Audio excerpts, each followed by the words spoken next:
ചന്ദനം എന്താണെന്ന് പ്രത്യേകിച്ച് നിങ്ങളെ ഞാൻ പറഞ്ഞ് പഠിപ്പിച്ചു തരേണ്ട ആവശ്യമില്ല. വെളിയിൽ കിട്ടിയാൽ ആൾക്കാരെ മുറിച്ചുകൊണ്ടുപോയി വിറ്റ് കാശാക്കുന്ന ഒരു മരമാണ് ചന്ദനം.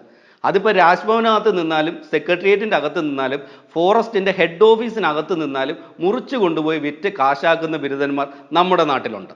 ഇങ്ങനെ കണ്ണിൽ കാണുന്ന ചന്ദന മരങ്ങളൊക്കെ നാട്ടുകാർ മുറിച്ചുകൊണ്ട് പോകുന്നതിന് ഒരു കാരണം കൂടിയുണ്ട്. ഈ ചന്ദനത്തിന് നല്ല വിലയാണ്. കൊണ്ടു കൊടുത്താൽ ഇഷ്ടം പോലെ കാശ് കിട്ടും. മാത്രമല്ല, നമ്മുടെ നാട്ടിലെ സർക്കാർ നിയമം മൂലം ഈ ചന്ദനം വളർത്തുന്നതും വിൽക്കുന്നതും ഒക്കെ നിരോധിച്ചിട്ടുമുണ്ട്. അതുകൊണ്ട് തന്നെ സ്വാഭാവികമായിട്ട് ഇതിനോട് അല്ലെങ്കിൽ ഇതിന് കിട്ടുന്ന കാശിൻ്റെ അളവ് കുറച്ച് കൂടുകയും ചെയ്യും. ഇൻ്റർനാഷണൽ മാർക്കറ്റിൽ 1 ലിറ്റർ ചന്ദന തൈലത്തിനൊക്കെ 1 ലക്ഷം രൂപ വിലയുണ്ടെന്നാണ് പറയുന്നത്. ഒരു സമയത്ത് ഇന്ത്യയിൽ നിന്ന് കയറ്റി അയക്കുന്ന ചന്ദന തൈലത്തിന് ലോകം മുഴുവൻ ഭയങ്കര ഡിമാൻഡായിരുന്നു. ഇപ്പോഴും ഡിമാൻഡ് ഉണ്ട്. പക്ഷേ ഇന്ത്യയിൽ നിന്ന് കയറ്റി അയക്കാൻ അത്രയ്ക്ക് ചന്ദനമില്ല എന്നുള്ളതാണ് വസ്തുത.